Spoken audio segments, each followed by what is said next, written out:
Tonight on KQED Newsroom, California's kelp forests and San Francisco's cable cars get a boost in the latest U.S. spending bill, while lawmakers debate relief for rising gas prices.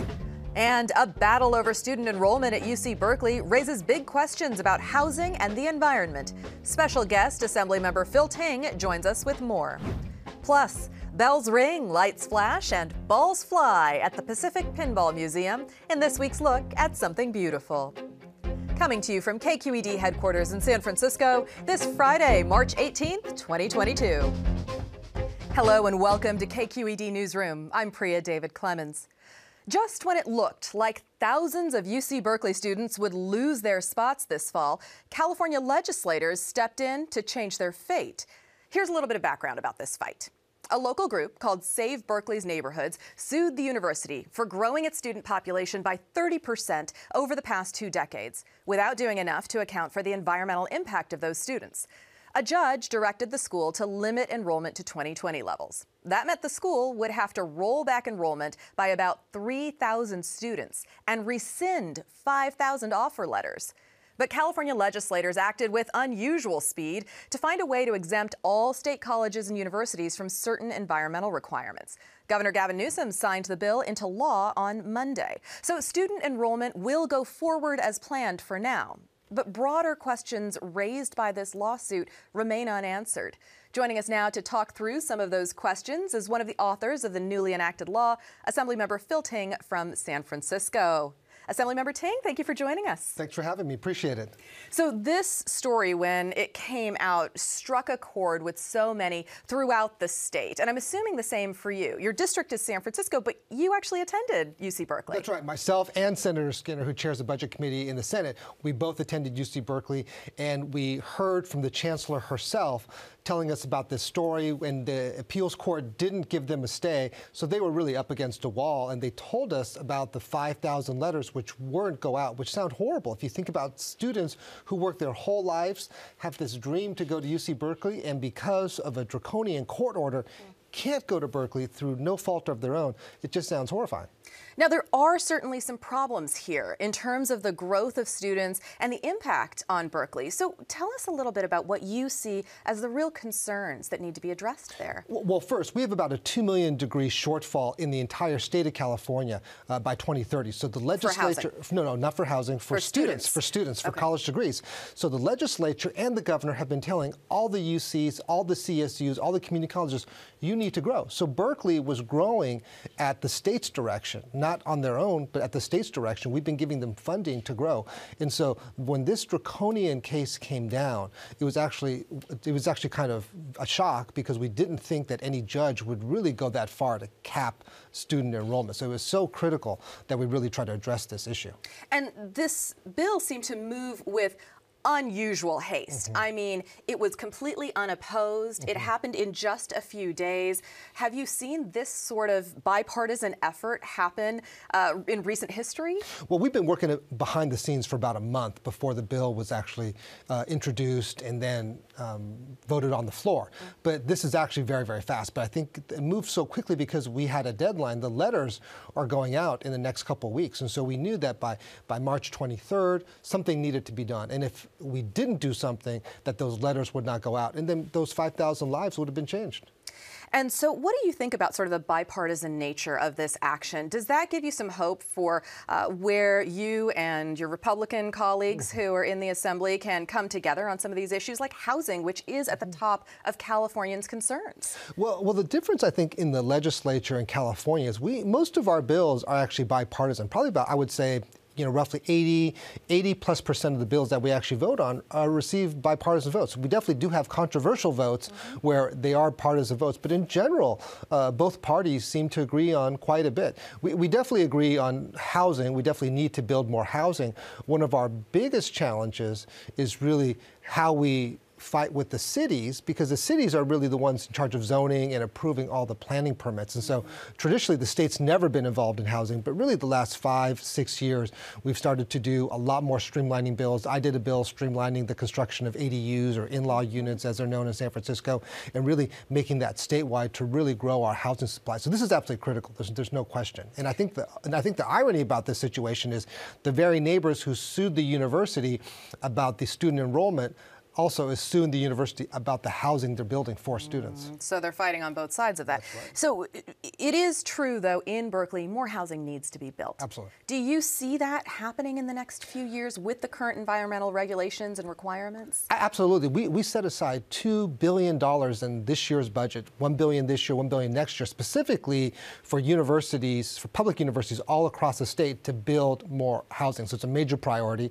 I'm working with Assemblymember McCarty to put another $4 billion into the budget to help the same universities build more housing. We definitely do need to provide more assistance. We need to definitely look at Sequa. Sequa needs a much more holistic view. We do all these very piecemeal bills, but we definitely do need a more holistic view, but it's very, very hard getting major stakeholders there. So let's take a step back here and talk about what Sequa is, right? Sure. So Sequa is the California Environmental Quality Act. It was passed about 50 years ago under Ronald Reagan in 1970. And the purpose of Sequa was very noble. It was to say, before we develop projects, let's talk about the environmental impact. Let's get feedback from the community. Let's not just bulldoze our way to the future. So what has happened in the last 50 years with Sequa that has turned it from that great, wonderful intent to really being problematic in so many situations? Well, Sequa still, for the most part, is being used in very positive ways, where when you do something, when you build a street, you build a home, build a building, you have to talk about the environmental impacts. That's very positive. What you see it as oftentimes a political tool by neighbors who have, in their minds, property rights and their properties being impacted negatively. And so it's not so much that they're sitting there fighting for the environment. They don't want to have more neighbors. They don't want to have more cars on the road. They don't want more people in their neighborhood. So they use it. Many NIMBYs end up using that tool. So that's been the major, major problem. And so I think we do need to take a much more holistic view when Sequa is appropriately used and when it's not. And it's very, very difficult. It's one of the third rails in Sacramento, and it's very difficult to get the stakeholders involved to actually have that very difficult conversation. Third rail meaning a really controversial sort of topic there. It's very, very hard to talk about. You hold on to it and you get electrocuted. Why is that? Well, because you have on many sides of Sequa, you have labor unions and you have environmentalists who are, really core Democratic supporters, very much supporting and protecting Sequa. And so in order to have that much more holistic discussion, you really need leadership from the very top. You would need the governor, you'd need the leaders in both of our legislative houses to really, really engage. And it really, traditionally, we haven't been able to get there. So this particular legislation that you all moved forward, it does provide a carve-out for universities from some of that environmental regulations. Do you think that we can continue down this path with Sequa, with making changes as needed, or do you think that there is a complete overhaul that's required? Yeah. Well, I would much rather prefer to have a complete overhaul. I'm getting tired of voting for all these one-offs. But having said that, until we do have that discussion or until we do that, we're going to have to continue to do these one-offs. And for this particular instance, it was a very, very narrow definitional change. But really, the biggest part we changed was really telling the courts what they could or could not do. Do you see yourself leading that fight for a recall of Sequa? Yeah, for me, it's one of the issues that I'm interested in, but it's not the issue that I'm leading on, I'll be honest. We have other folks in the legislature that are working on that, that have traditionally worked on it, but I think it also requires greater leadership from our top leaders. Well, let's turn to one of the topics that you have been leading on, and especially recently. This week, we commemorated the one-year anniversary of the shooting in Atlanta at a spa in which several people who died were Asian American. And you were at a remembrance ceremony this week, and you have also recently introduced a bill to require more uniform reporting of hate crimes. Yeah. So I see this as an area in which you have certainly stepped out and said, let's change the situation, that you are leading on crimes, particularly against the Asian American Pacific Islander community, but more generally as well. Yeah. Well, last year I was really proud to lead the effort in the budget to get $165 million appropriated primarily towards the Asian American community to fight hate crimes. That money is being appropriated right now. About 110 of it is going to go to community groups over the next 3 years who have really led the effort all around the state, small, large, to really fight AAPI hate. I do have a bill right now that's asking law enforcement to have really uniform policies on hate crimes and to make sure that they're being reported. One of the big issues with hate crimes is they're not actually being reported, and law enforcement doesn't always know when to identify a hate crime, and part of that's because of training. And so we want to make sure everybody's trained and that we could properly identify hate crimes so we know what to do in the future. I think there was a lot of awareness raised after the shooting in Atlanta last year of the crimes against Asian Americans and of that hate. Where would you say the state of California is now, if you were going to give a status report? I think we're still improving. AAPI hate is not new. AAPI hate has been here since the first Asians first came to this state to build the railroads in the 1800s, right? So you've seen with that immigration, there's been anti-hate. Here in San Francisco, there was a lot of anti-Asian hate. And so what we need to do is just to keep working on it. One of the major steps we took last year was having an ethnic studies requirement in high schools, hoping people take ethnic studies. We have that in UC Berkeley for ethnic studies to make sure that people really learn about ethnic studies history. And I think that's one of the major ways that we can improve the situation for all of us. I want to ask you about another bill that you've proposed, which seems a little counterintuitive. You want to make it legal, in some cases at least, to jaywalk. Right. Why is this? Well, we all have the right to cross the street. And what's ironic is almost all of us have jaywalked and crossed the street in the middle. We've looked both ways, made sure no car was around, yet we haven't got cited. But in certain instances, in certain places, certain communities, they use it as a nuisance ticket. And so I'll give you the example. The city of Beverly Hills issued over 200 jaywalking tickets, and almost all of them went to African Americans. And if you look at the population, that's really not reflective of the population. So you see certain neighborhoods have this enforcement, certain neighborhoods don't. And also some neighborhoods, they don't have really a lot of crosswalks. And so if you look at the neighborhood we're in, right, which is primarily used to be an industrial neighborhood, it's not really made for pedestrians, it's made for loading trucks and all that, and people could be crossing the street. So if you were enforcing that jaywalking here in this neighborhood, really wouldn't be very fair. All right, well, I see the equity piece of this, but I got to tell you, the public safety piece of it certainly is a concern to me. I'll be interested to watch that as it moves along. One last question here. Gas prices have been so high. So many of us feel it at the pump. It is, these are record level highs. Right. And this week, a group of California Assembly members proposed an idea to provide $400 back to every California taxpayer, in part for relief for that, the gas prices, and for rising costs due to inflation. What do you think of that proposal? Well, I think it's a great idea. We're going to be looking at some tax relief in the budget. There's no question. We have to figure out how much money we have in the budget. We have some limitations this year because we're starting to hit our limit, the limit to the amount we can spend. But absolutely the idea technically called the GAN limit. Technically called the GAN limit. It actually has a limit. But we will be sending checks to taxpayers. We're just going to figure out which taxpayers and how much. But I think for sure we're going to be doing that. So relief definitely is on the way. And I like their approach of sending the money directly to the taxpayers, because if you just take away the gas tax, well, the oil companies get that tax break, not necessarily the drivers in California. All right. Assemblymember Phil Ting, a pleasure to have you here. Thank you. Thanks for having me. Appreciate it. Turning now to congressional earmarks. Earmarks are a way for members of Congress to request funding for specific projects, and they've been essentially banned since 2011. But this week, earmarks made their return. Out of the $1.5 trillion budget that President Biden signed on Tuesday, California will get $766 million for projects, including construction at naval bases and beach replenishment in Southern California. Roughly $100 million is coming to the Bay Area for healthcare, education, and transportation projects. I'm joined now by the San Francisco Chronicle's Washington correspondent, Tal Kopin. Hi, Tal. Hi, thanks for having me. And KQED Politics and Government Senior Editor Scott Schaefer. Hi, Scott. Hello. All right, Tal, let's start with you. What is going on with the earmarks? Because they were done away with in 2011, essentially because Republicans were worried that they engendered corruption. Are they back now because Democrats have more power? In part, yes. is the simple answer. But it wasn't just Democrats that wanted to see earmarks come back. And in fact, at the end of the day, a lot of Republicans ended up asking for earmarks in the process that was unfolded.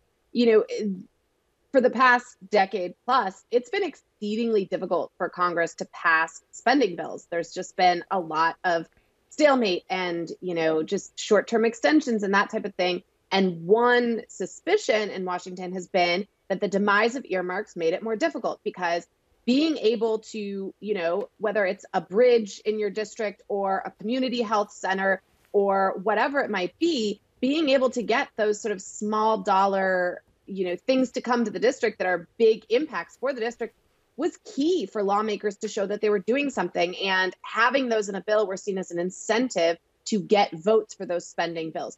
So they were reintroduced with some reforms. They're now branded as community project funding. They had to be transparently requested. Members had to sign an affirmation that they had no financial interest in the project. And they are officially back as of this most recent government funding bill. All right, so walk us through some of the projects here in California. I know there are several that are all over the state, but maybe highlight a few of them for us so we know where some of this money is going. Sure. It really is going to a wide range of things. San Franciscans may be pleased to know that there's $2 million coming to cable cars.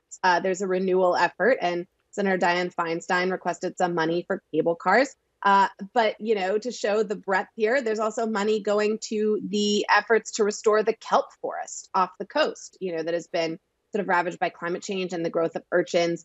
There's money coming to a marine mammal center. There's money coming to actually a lot of projects that are sort of healthcare related, many of the mental health services or crisis services, efforts to help those facing housing insecurity or food insecurity. There's the San Francisco Marin Food Bank that is getting some money. That was a Speaker Pelosi request for her district. So it's really, really a wide range of projects.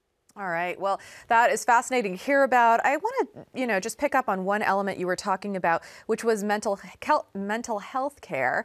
And Scott, I want to turn to you on this, because this week, Governor Gavin Newsom spoke with us here at KQED, one of our colleagues, about the care court proposal that he is putting forward.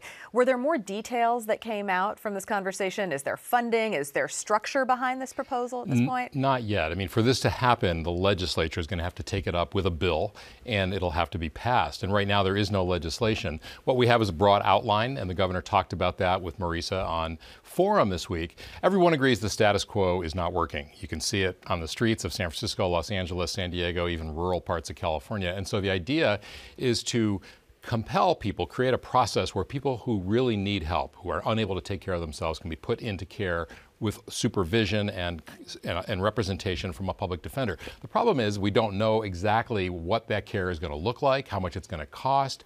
For example, we have a very strained mental health system right now in California that is wholly inadequate. And so if you're going to lay on top of that these care courts, you're going to need more treatment beds, you're going to need more providers, you're going to need public defenders, because that's part of the idea, is that they would have someone to represent them in court so there aren't abuses. None of that is clear. I mean, what we have is a broad brush outline of something, and some agreement even from Republicans who say we know that this status quo is broken, clearly not working. I mean, California has already spent $14 billion in the past few years on housing, things like that, and there's not much to show for it. Right. And so that's the reluctance, I think, on the part of some, is do we really want to throw more money at something without knowing exactly how it's going to be spent, and have some accountability as well. I've also heard arguments from mental health advocates who say, these folks don't need to be pushed into courts and into more court-advocated restrictions or care. They need support and services where they are right now in order to get their lives together. Yeah, and I think that's I think the governor would agree with that. They want to keep it local. They don't want it to be coming from on high. But again, I think in the past there have been abuses of this, and there's been institutionalizations against people's will. Right. And no one wants to see that happen again. But disability rights folks, civil rights advocates are concerned that there will be abuses if there aren't guardrails on this program. And so we have to see exactly what the details are, and that'll be coming more clear in the next few weeks or months, I think. Okay, so Scott, let's turn to rising gas prices. This week, we're looking at $5.80, 8 cents up over last Friday. So it seems like prices have not gone up quite as high this week, but they're still record highs. So let's talk a little bit about the efforts coming out of the California legislature to give money back to folks who are hurting at the pump and hurting at homes. Yeah, there's a lot of pain, and this is an election year, Priya, so, they're hearing from constituents, and everyone, legislators and the governor, want to do something about this. The question is what? Prices are high, and we've also seen the price of gasoline or oil go down, but we haven't seen that at the pump. So what Republicans are saying is, let's have a gas tax holiday. There's a 51 cent a gallon tax. Let's get rid of that for a while. Democrats don't like that idea because they say there's no guarantee that money's going to go to consumers. So a group of Assembly Democrats this week said, let's give a $400 check to all Californians who pay taxes, and that'll help with gas prices. It'll help with everything else that people are struggling to pay for, tuition, groceries, you name it. The governor kind of has something in the middle. He wants to send cash to people, but people who have vehicles, people who are feeling the pain at the pump because they drive for a living or just to get around. And so I think everyone agrees something has to be done, and there is a big surplus in Sacramento, so some form of rebate is going to go back to consumers. It's just a question of how big will it be, who's going to get it, and what's the mechanism going to be. And I should just say quickly, one reason Democrats don't want to do that tax holiday is a lot of that revenue goes for roads and bridges and projects Democrats and Republicans like. All right. Tal, let's talk about funding coming out of D.C., which Nancy Pelosi, Speaker Pelosi, is unhappy is not coming. This is specifically for COVID relief. So Democrats are pushing for some more COVID relief funding to come, but that's not on its way. What's happening here? Yeah, so, last week when there were all these last minute, and they're always last minute, discussions to try to get a federal funding package together, originally the plan was to include $15 billion for further COVID aid support, but there were some offsets, including clawing back previously unspent money that was sent to cities and states for relief in the past. And there was a bit of a Democratic revolt. And reportedly, it has Speaker Pelosi pretty steamed up because, she is the negotiator and she's only as powerful as her ability to say, yeah, I'm going to bring my members to the table. And to have this deal be announced and then to have members basically, defy her and say, we won't vote for it because of these offsets, really riled her up, apparently. And, we saw that in her press conferences. She was pretty fired up about this. But she also said, the money's coming. And it was sort of an odd split screen at her most recent press conference this week. She was asked about, how this funding is going to be worked out. She said they'll have to find the money, they'll have to find the offsets. But it was in the same breath that she was explaining her own exposure to COVID the night before, where Ireland's prime minister, who was in town for St. Patrick's Day, which is always the case, and they were having that big gala dinner. In the middle of the dinner, he was pulled out because his PCR test results came back and he had been positive for COVID. And he was sitting right next to Speaker Pelosi. She says he was pulled out in the middle of appetizers. So, it's flying around D.C. President Obama tested positive. A number of members of Congress have tested positive.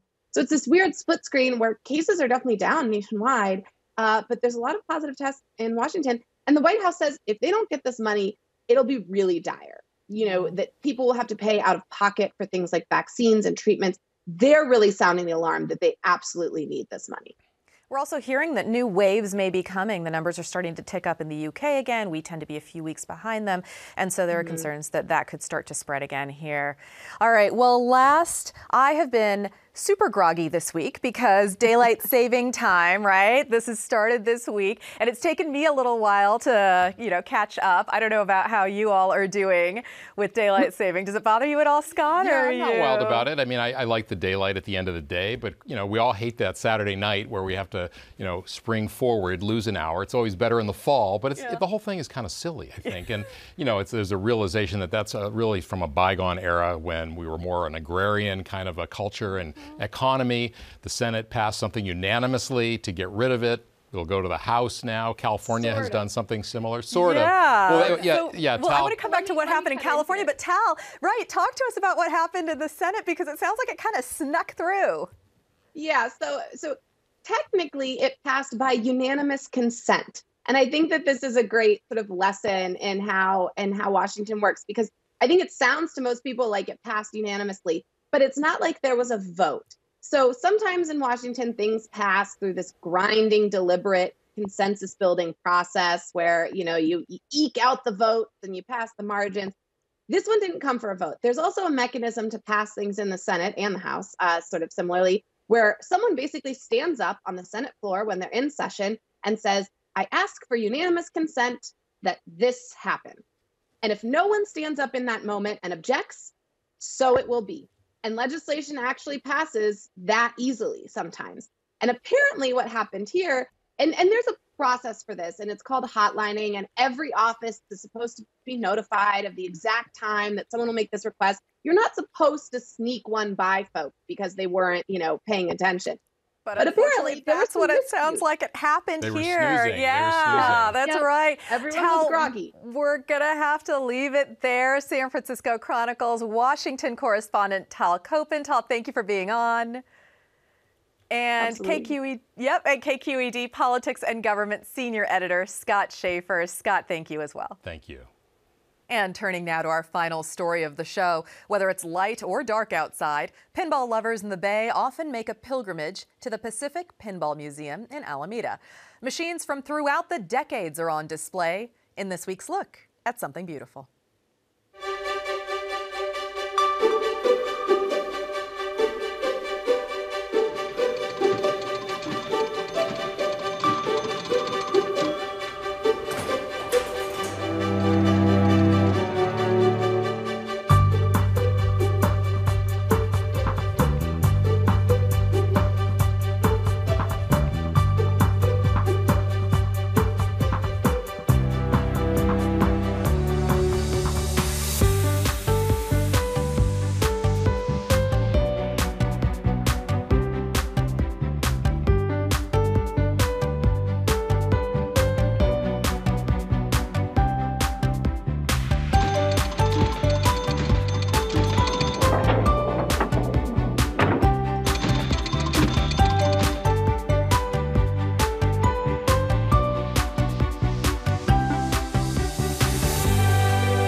And that's the end of our show for tonight. Thank you for joining us. KQED Newsroom is on Twitter and Facebook, or you can email us at knr@kqed.org, and you can reach me on Twitter at Priya D. Clemens. We'll see you right back here next Friday night. Have a great weekend.